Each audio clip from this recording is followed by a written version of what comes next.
నాన్న వీడు ఇంత మంచోడు, ఎందుకు మంచోడు అని చూపించు, వీడిది సాధించగలడు, వీడిది సాధిస్తున్నాడు ఇప్పుడు అని చూపించు. 4 గంటలు నీకు మెసేజ్ చేస్తున్నాడు, 4 గిఫ్ట్లు నీ ముఖం మీద పడేసాడా, అది కాదు లవ్ అంటే. పెళ్ళి కూడా అమ్మ నాన్నలు ఒప్పించే చేద్దాం, వాళ్ళు ఒప్పించుకోకపోతే పెళ్ళే చేసుకోవద్దు కానీ ఒప్పించే చేద్దాం. నా మొగుడు కాకుండా నా పక్కన నా ఫ్యామిలీ ఉండాలి, నా ఫ్యామిలీ ఉంటే నాకంటూ ఒక సపోర్ట్ ఉంటుంది. నా ఎలాంటి వాళ్ళని సెలెక్ట్ చేసుకోవాలి అని అంటే ఏదో ఒక 4 సార్లు ఐ లవ్ యూ చెప్పేస్తే కుదరదు. మన కోసం వాడి కేర్ తీసుకుంటున్నాడా, అసలు వాడి కెరీర్ మీద వాడికి ఏమన్నా కొంచెం అన్నా సీరియస్నెస్ ఉందా? 24 గంటలు నీకు కాల్ చేస్తున్నాడా, 24 గంటలు నీకు మెసేజ్ చేస్తున్నాడా, 4 గిఫ్ట్లు నీ ముఖం మీద పడేసాడా, అది కాదు లవ్ అంటే. నీ కెరీర్ మీద వాడి కెరీర్ మీద ఒక ఫోకస్ ఉండాలి. మనం చదువుకుందాం, మనం జాబ్ చేద్దాం, తర్వాత పెళ్లి చేసుకుందాం. పెళ్ళి కూడా అమ్మ నాన్నలు ఒప్పించే చేద్దాం, వాళ్ళు ఒప్పించుకోకపోతే పెళ్ళే చేసుకోవద్దు కానీ ఒప్పించే చేద్దాం. ఎందుకంటే సరే నువ్వు ఎంత లవ్ చేసావు, సిన్సియర్గా లవ్ చేసావు, రేపు పొద్దున్న నీకు పెళ్ళి అయ్యింది, నీకు ఒక కష్టం వచ్చింది. ఇప్పుడు ఒక ప్రెగ్నెంట్ లేడీ పిల్లల్ని కన్నాక ఆమె సిచ్యువేషన్ ఎలా ఉంటుందంటే పోస్ట్ మార్టం డిప్రెషన్ అనేది ఒకటి ఉంటుంది.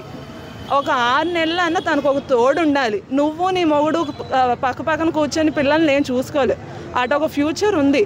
నువ్వు డబ్బులు సంపాదించి ఆ బిడ్డని చూసుకోవాలి, నీ వైఫ్ని చూసుకోవాలి అన్నప్పుడు కనీసం అమ్మ నాన్నల సపోర్ట్ ఉండాలి. అది మెయిన్ గుర్తుపెట్టుకోవాలి. నువ్వు లవ్ చేసేస్తా వాడు ఏదో చూసేసుకుంటాడంటే చూస్తాడు, ఎంతవరకు చూడగలడు? వాడి ఫ్యూచర్ వాడికి ఉంటుంది కదా. నీకు డబ్బులు తెచ్చి వాడు పెట్టాలి, నీ బిడ్డకు డబ్బులు తెచ్చి పెట్టాలి అన్నప్పుడు నువ్వు ఒకసారి ఆలోచించు, నాకంటూ ఎవరున్నారు? నా మొగుడు కాకుండా నా పక్కన నా ఫ్యామిలీ ఉండాలి, నా ఫ్యామిలీ ఉంటే నాకంటూ ఒక సపోర్ట్ ఉంటుంది, నా పుట్టే వాళ్ళకు ఒక సపోర్ట్ ఉంటుంది.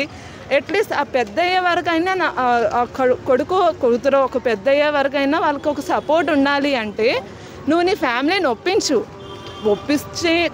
పెళ్లి చేసుకో, లేకపోతే పెళ్లి చేసుకోవడం మానే. అంతేగాని అమ్మ నాన్న వాళ్ళు పాపం నీ మీద ఎన్నో ఆశలు పెట్టుకొనే కదా పెంచుంటారు, చిన్నప్పటి నుంచి పెంచుంటారు కదా.